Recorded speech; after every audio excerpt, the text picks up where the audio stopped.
US President-elect Donald Trump has made strong threats directed at Hamas, demanding they release Israeli hostages before his inauguration on the 20th of January.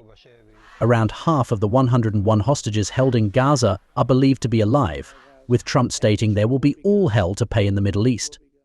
In a post on his Truth Social platform, Trump also warned that those responsible will be hit harder than anybody has been hit in the long and storied history of the United States of America.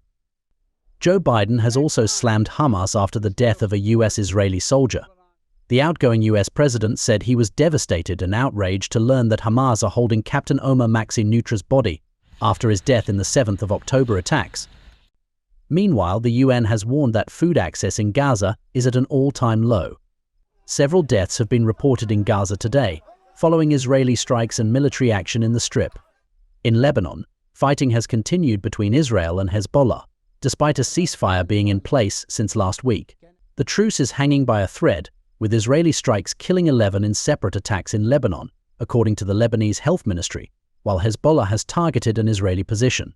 Both sides have blamed the other over ceasefire violations, but the US remains optimistic over the truce deal. Ultimately, what we don't want to see is the ceasefire breakdown, and we've not seen the ceasefire breakdown. When we get reports of potential violations, we have a mechanism that we put in place with the government of France to look at those potential violations, determine if they are in fact violations, and then engage with the parties to ensure that they aren't repeated.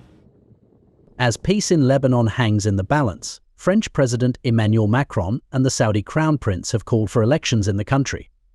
Macron met with Mohammed bin Salman on Monday during a state visit and talked about the aim of bringing the people of Lebanon together. The resumption of military action in Lebanon pushes the idea of wider peace in the Middle East further away. As Trump and other political leaders weigh in on the conflict, death and destruction remain the reality for many living in the region. Bureau Report, NewsX.